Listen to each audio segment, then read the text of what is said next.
Good Friday night. Welcome to the first edition this year of Planners EMC pregame show. I'm Burton Kemp. I'm here with Coach Ron Duncan. We're awaiting the kickoff against the Bacon County Raiders. Coach, what's the mood been all week? We got some good days. The weather afforded us the opportunity to get a full week of practice in, which was a first. Yeah. So, we had a good week. Last two Mondays hadn't been so great. Tuesday we had a lot of intensity and a lot of focus, and it was a very good day. And then that's the day you want it. And then Wednesday was another good day. So I think we've got a great plan. It's just about executing now. And this is kind of like really and truly the opening game. And just a year ago, we'd really been 3 weeks with no practice, and now we're coming off 3 full days of practice. So you got to be more upbeat than you were this time a year ago. Yeah, I mean, last year, man, we took 28, I think, down to the Screven and Springfield for Effingham and competed well, and then we shut down school for the next 2 weeks, and then we had to have a week of acclimation. So it was over 3 weeks when we put on. It was 3. The first time we put on pads was the first game in a 3-week period, and of course we played very sloppy there, and I, that's in the past. But this week we've had a little bit more stability. We've got some kids out with sickness and that sort of thing, but we've been able to manage it and push through it. That's apparently going to be, I reckon, a fact of life for a long time to come. The sickness that comes without naming names. Right now you get we got kids with the regular flu, the sinus infection, strep throat, whatever. It's hit us now, and I think we probably missing 9 or 10 kids, but that's part of it. And everybody's dealing with it. Yeah, and you're going to deal with it at different times. I mean, we might run into somebody who's in a similar situation that we've been in, but it's part of it. We made a commitment when this thing started. We'd push through and play. We only had 15 kids, and if everybody was out with it, so we've just pushed on with what we got. All right, let's talk a little bit about Bacon County.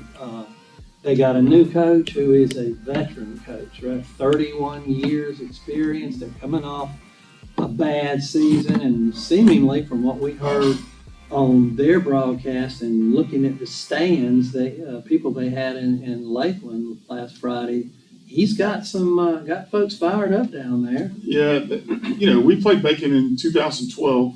Yeah. My first year here, and we played them in the first round of playoffs, and they had tremendous athletes then, and they were huge, and they're probably bigger now than they were. So it's he's gotten a lot of kids out for the first time. He's got some veterans returning. I think they're excited down there. They've had just listened to the broadcast. They've went to a bunch of camps, taking kids off. Communities paid for everything they've done and really support them. So we know tonight's going to be a challenge, and certainly know we're going to be heading into a very hostile environment. I foresee a full home side.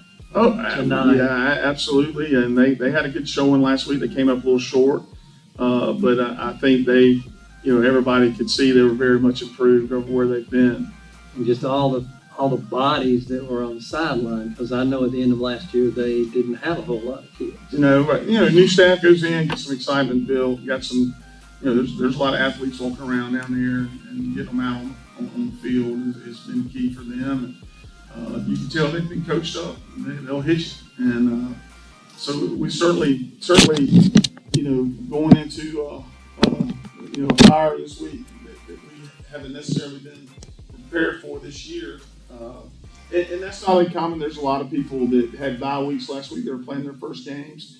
A lot of people had their scrimmage cut short or canceled, just like we were. And Bacon's one of them. Yeah, and Bacon's one of them. So, certainly it helps. You always love to have that first game experience going in, and certainly I'm sure that's a benefit for them. But there's a lot of unknowns about us, too, that we don't even know yet. And I'm sure they've got unknowns. And we showed them 2 formations last week on film when we traded, so they didn't get a lot, and hopefully we can throw some things out and they have prepared for it. See.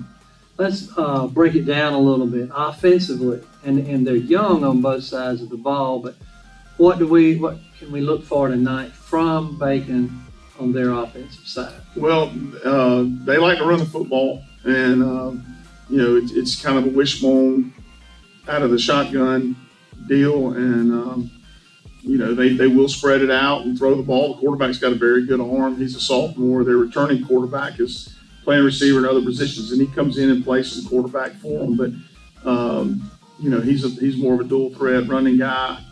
But they're certainly got weapons on the perimeter. They've got their tailback's returner from last year is very dynamic, very fast, and they're extremely huge up front. I mean, they're very big. So it's going to present a lot of challenges for us. What you're saying, I hear, is a full house backfield. Counter. They run a lot of power. They run counter and ISO. It's very similar to what we do, but they're doing it with three backs, which we got guards that you can key that are going to take you to the football a large portion of the time. And with their three back offense, you don't necessarily have to pull those guys when you're running power or those type things. So it gives us some off keys that we're not necessarily used to, that we've had to work on this week. We've had some issues with it early on. So it's kind of been a situation where we've had to go in there and adjust. And then let's flip the ball on their defensive side. What do you look for on that side of the ball? Well, they're in an odd front. They'll kick down weak side every now and then, but they like the base side of an odd front. They'll slide their front into an even front, even though they've got three hands down and one guy standing up. It's still an even front at times when you give them a tight end set, which we'll do pretty much exclusively. So they like to play quarters in the secondary with two high safeties, and their safeties are extremely athletic, and they're downhill guys, and they're hitters. And they're long at corner, and they're skilled guys defensively. They're very long, and so we'll have our hands full there. So how do those that secondary personnel group, how do they match up with, say, Takori? Well, they match up well. I mean, they're athletic and fast on the back end, and they're long and tall, and they've got one corner 6'2", 6'3". He's probably as close to a matchup Takori's going to get from a height wise at most corners this year. So it's certainly going to be a challenge all the way around in every facet of our game. They're very sound in their kicking game, and they did miss an extra point last week, but they've got a good kicker who, when he kicks off, he kicks it really tall. And they have great coverage teams, and they protect the punt very well, and they've got the same kid punts, and he can kick it. So we've certainly got our challenges there in the special teams, and just like offense and defense do. All right, let's want to talk about our starting lineup. Let's let people hear these names before, and sometimes these kids don't get their name called. On defense, up front, who are we going to have up front? Probably Mayan Fulcher, LJ Brown, and might be Jamari Dockery might get some time there, and we've had some sickness there. Tyrese, and then Jemiah Stewart will probably be back this week in some capacity, probably limited, but we're going to play him some. We're probably going to have to. Full speed, yeah. I don't know. He's probably 90%, but at this point in the season, we can't afford to hold him any longer. We do have a bye week coming up in 2 weeks, but he's had some time to recover, and he's recovered good enough where anybody else would clear him. He's just a little behind. He had contact on Wednesday for the first time, so in a while. So it's a situation where we're going to bring him along slowly. Some of our offensive linemen that have grown have afforded us the opportunity to do that. So we'll see how it goes. It turns out, but kind of excited about those guys up front defensively, and then linebacker core. I think it's going to be outstanding this year. You got Vasquez, Lonan, and Badger, Jamarcus Badger, an outside backer, and then Andre Machad, Justin Smith, and Adam Lingerfeld. That's the three backers inside, and then Corey, Dylon Adams, and AJ Betts in the secondary, and then we got Ryan Barnes, Josiah Williams, and several others that are ready to go in there and play as well. Dre Flowers also has gotten a lot of work there in the secondary, so I think we've got good depth there and up front. We're playing 5 linebackers, so our depth isn't great there, but we feel like we've got a good core there. They go to the ball. They do. They run the ball, and we've had to slow them down a little bit, this week in practice because they want to trigger and over pursue or get over the top or get too far upfield. So we've had to kind of slow them down a little bit. And I'm sure as quick and fast as Bacon County is offensively, that'll be more than enough to time it out right and slow them down some. What do you? With our group against their group, what you've seen in the one film, is there anything in particular that worries you? Well, I mean, Burton. I know the whole thing, but it's worried about the bus ride down and getting the table set up for pregame meal right now. I mean, there's everything you worry about everything. And when especially when you got a young bunch and trying to see how they're going to react to things and there's a lot of new with these kids because we got so many freshmen and sophomores that are, I think, going to be outstanding players that are having to be the guy for the first time. So those are the things you should worry about. You got about, the way I look at it, 6 kids out of 11 who played very little last year. Well, thanks for bringing that up so I can worry about it a lot more. I appreciate it. Bert. You know these kids better than I do. I don't call you Dr. Death for nothing. Right. I mean, it is what it is. We've got some guys that we feel good about, and it's going to take some experience and some time. All right, let's flip it to the other side of the ball. Let's go up front. Who we got on the offensive line? Left tackle Zach Reed, left guard Ed Lee, Brian Richards at center, Jamari Dockery at right guard, and Tony Ball at right tackle, freshman. And then at tight end, it could be, depending on the situation, it could be LJ, Braden Knight, or Luke Bohannon. And all three of them are going to play a good bit, running back. And a lot of this depends, too, and, defensively, what happened on the previous? Yeah, Dalton K may be in there to start with if we have a long drive defensively, or if they have a long drive and we're on the field a lot of defense to start with, because Andre Machad, Justin Smith are going to be playing tailback. Mayan Fulcher, Marcus Badger, and Vasquez Lonan are going to play fullback. So we've got to be able to rotate those guys in. We feel like we've got 6 running backs for the 2 spots. And 5 of them are going to start on defense, so we've got to be careful and monitor our substitutions there. And at receiver, you've got Corey Grant and Dylon Adams, and of course they both play defense as well. So we want to have, and we've got several other guys that we feel like can rotate in at receiver. We think it's a receiver and DB are probably 2 of our deeper positions, and they're a lot of the same people. And who are specialty people? Well, Jeremiah Stewart, kid we got kicking for us, man. He's a great story. He is.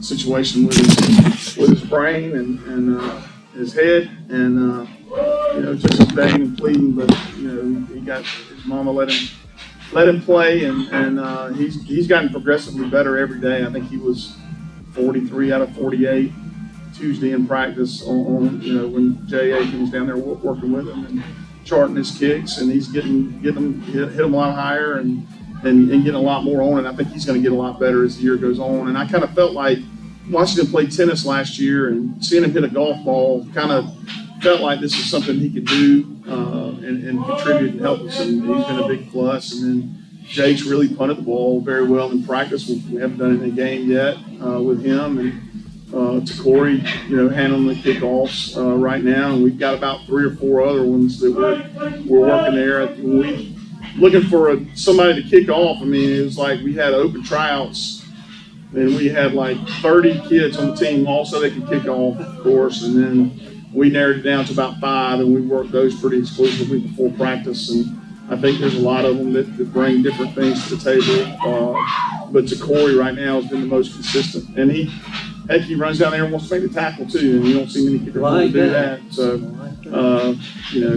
it's been a big plus signing him for that spot.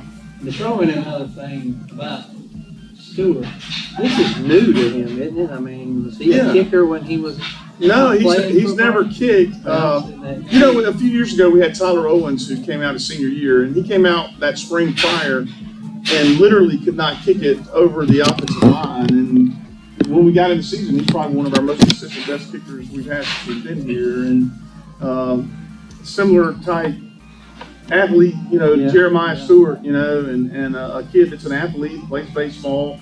Jeremiah played baseball in the past, and then, played tennis last year and improved, exponentially in tennis as the year went on. And you kind of felt like he was a kid who can do it. And plus, his uncle, kicked in the NFL for a bunch of years. So I know it's not genetic; it wasn't that side of the family. But having that for a resource couldn't hurt.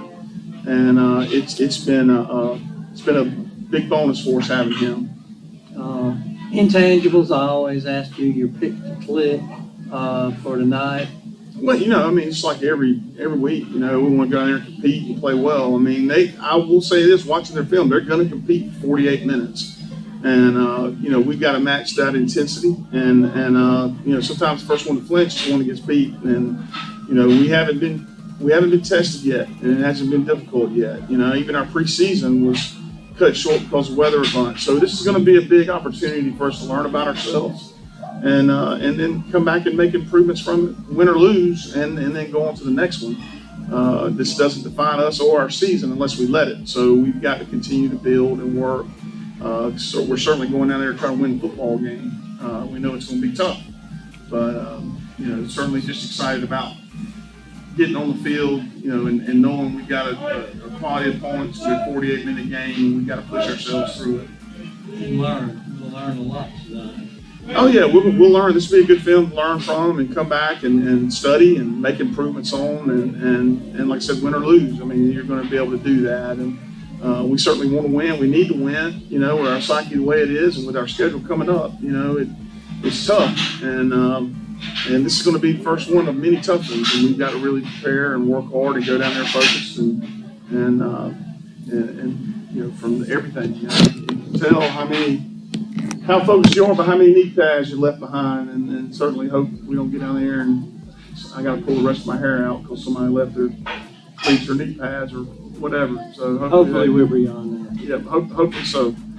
And you've been listening to the Planners EMC pregame. We're about 10 minutes away from kickoff. I'm Burton Kemp, head coach Ron Duncan with all the words of wisdom.